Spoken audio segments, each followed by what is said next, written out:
はい、皆さんこんにちは。漫画家の新本です。アシスタントの S 君です。今日はですね、はい。漫画のコマの割り方を教えていきたいと思います。よろしくお願いします。S 君は漫画のコマ割りについてどれぐらいのことを知ってますか？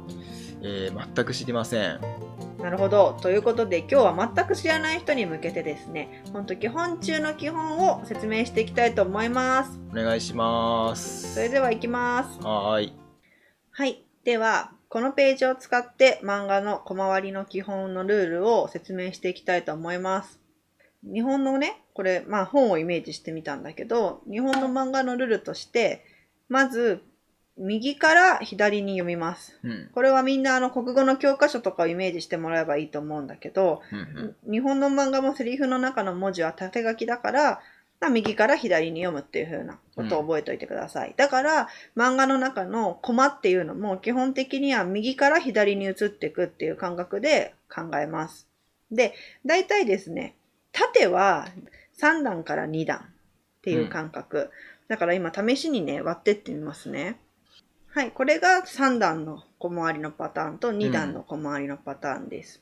で、これが3段っていうのは1、2、3段っていうことで、こっちは1、2段ってことだね。縦の部分が。で、だいたい1ページに入るコマの数として、多くて6コマぐらいかな。多くて6、7コマぐらいじゃないと、多分それ以上になってくるとごちゃごちゃして読みづらいっていうのがあるから、基本多くても6、7コマに抑えるっていうことを、まず頭に入れといてください。で、読み方としては、右からだから、1、2、3、4、5、6、7。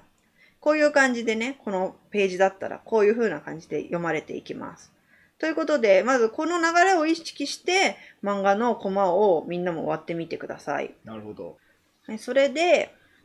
今度1ページ単位でね、考えていきます。このコマを割るときなんだけど、意識してほしいのが、さっき言った、上と横の部分のね、コマの開け方なんだけど、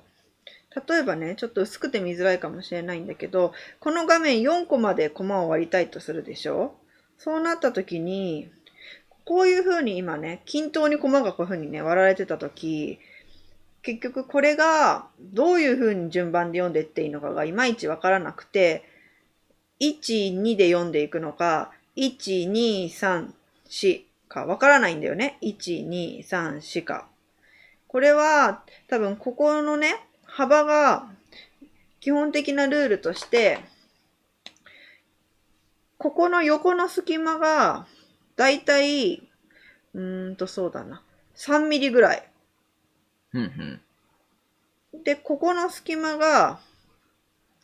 5ミリぐらいをね、日本の漫画の原稿用紙の時取るっていうのがね、イメージなんだよね。そうすると、こういう形に割れて、なんとなくきっと、こういう1、2、3、4の順番で多分読んでいくんだろうなっていうのがわかると思います。ただ、なるべくこの上下がここ同じとこで切れてるっていう分け方はしない方が読みやすさを考えたらいいかもしれない。やっぱ少しでもこの位置をこっちとこっちにずらしてあげるとかした方が読みやすいと思います。はい。それで、じゃあ今度はそのコマをどういうふうに自分のお話に合わせて割っていくかっていうお話なんですけども、正直ね、コマ割りって割と感性みたいなところがあって、細かく説明しなくても、生まれ持った感覚でできちゃう人はできちゃうし、逆に、どんなに頑張って考えても、いつも同じような感じになっちゃったり、あんまりメリハリがつかないコマ割りになっちゃうっていう人もいて、私も割とそこが得意な方ではないので、どこまでみんなに教えられるかわからないんですけども、なんとなく最低限こういうことを意識した方がいいよっていうのを教えていきたいと思います。で、まずお話がすでに考えてあるという前提でね、こういう話を書こうと思ってたのがあるという前提でどういうふうにコマを割っていくかだけど、一番意識してほしいのは自分がお話の中で見せたいと思ってるものっていうのはめちゃくちゃ大きくコマを取ってください。ということで今回だったら一番今自分が見せたいセリフと顔があるページ、コマをもう思いっきり私はここぐらいまで入れるとします。ここに入れます。見せたいものを書きます。大事なセリフと、例えば好きにしますね。好きっていう言葉にします。もうストレートにね。はい、という感じで、ここにもう好きっていう一番見せたいね、女の子の告白の顔とドアップの絵を入れました。ここが一番見せたい大きな絵だから大きく入れました。で、次に意識したいのが、ここの部分ね。ここは、要は次のページにめくらせるための何かがあるはずなんだよね。だから、次のページが気になるような言葉とかを入れておいたりするといいと思うのね。だから例えばだけど、この好きに対してだったら、俺はとかね、男の子がここに、告白を受けてる男の子がね、仮にここにいたとして、はい、これで、ちょっとびっくりして、ってなって、俺はって言いかけてるの。これ結局次気になるよね。みんなこの回答がなんて来るんだろうって言って、次のページをめくりたくなるでしょ。だからまあこれめくりの意識っていう感じなんだけども、この次のページに行く前の時っていうのに、こういうちょっと気になる言葉とか置いてってあげると、より漫画をめくる楽しさみたいのが、読者さんに生まれていいと思います。で、その感覚でいくと、それをめくった後に今度ここのコマになるのね、ここに。だから、ここにダーンっていう何かを入れておくっていうのが一つ効果的。で、このページの、次のページだったらね、ここにそういうの、こういうバーンっていう絵とか、俺は、なんか急にボールがバーって飛んできたりしてるコマとかね。例えば壁ドンがバーンって入ってくるとかね。そういうのを入れたりするしても効果的かなと思うけど、まあこの好きっていうコマの、例えば前のページとして考えると、あとコマをこうやって入れるときに考えてほしいなと思うのが、この二人今顔がアップだから、なんとなくこの状況っていうのが読者さんにはどんな場所かわからないと思うのね。だから例えば、はい、こんな感じにしてみました。一個前のコマ。これは、この二人が今どんな状況にいるかっていうのを分からせるために、あえて全身、足元から下まで入るような絵を遠くから見てるような図で入れてみました。で、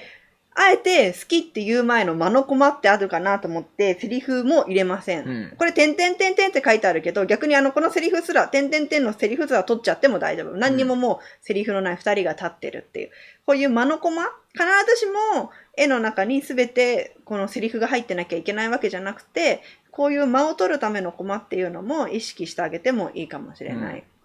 はい。ということで、ちょっと適当に今すぐ考えてみたんだけど、コマのね、やり方としては、例えば、この一コマの中に、こう同じ絵をこうやって入れてみる。わかる？こう2コマ続きで同じ絵が入ってるんだけど、あえてこう割ってみるっていう、ちょっとこうカメラがこう流れていくような感覚っていうのを見せる、こういうやり方もあるよっていうのと、この枠線を必ずしも引かなくても、よくドットとかのね、点々点々の枠線にしてみたりとか、枠線のデザインとかを変えてみたりするような見せ方もあるよっていうので、ちょっと今こういうのをやってみました。で、こういう点々点みたいな枠線にした時っていうのは割とあまり真面目な内容とかよりかは過去だったりとか、ちょっとコミカルな内容とかがいいかなと思ったから、あえてね、ここずっと前からって女の子が言ってたら、男の子がふざけて便秘って言ったら、これもうって怒ってる。でも一瞬間が空いて、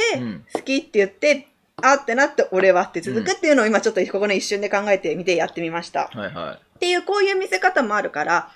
今これ一例でね、私は割と今はっきりコマとコマをこうやって割っていきましたけど、実際は少女漫画をね、皆さんね、見てもらったりすると、コマがもうないっていうのもよくあるんですよね。コマ自体がない。そういうコマがないっていうのも最近漫画ではよくあるから、そういうのは自分のお好みでね、好きな漫画を参考にして、ぜひいろんな小回りにね、挑戦してみてください。はい、これはね、先輩今から送ります一巻の中に入ってるコマなんですけど、今言ったのをなんとなくわかりやすくやってたりします。例えばセリフのみのね、もうコマがあったり、一言言ってからのちょっとふざけたコマがあって、でもこれもだいぶもう変形してるよね。こうやって斜めだったり、四角だけじゃないよね。で、上から撮ってるね、コマがあったり、で、今度って先輩なんだけど、手がスッと入ってくるコマがあっていうのを見せ場のバーンって大きなコマを入れるっていう。で、決め台詞みたいなのがあって、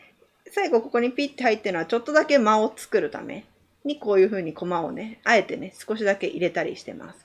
でも背景はこの同じ絵で繋がってたりして、こういう感じでね、見せ方がいろいろあるので、よかったら参考にしてみてください。はい。ということで、今回は小回りの基本中の基本を説明させていただきました。はい。少し参考になったでしょうか？参考になりました。よかったらね、自分の考えたお話をぜひコマに割って漫画にしてみてください。はい。このチャンネルでは他にも漫画の描き方やイラストの描き方など説明してる動画上げてますので、よかったら見てみてください。はい、お願いします。わからないことがあったらコメントのところでぜひコメントください。あと高評価ボタンや、チャンネル登録もよろしくお願いします。よろしくお願いします。ではまた他の動画でお会いしましょう。気をつけ礼。ありがとうございました。ありがとうございました。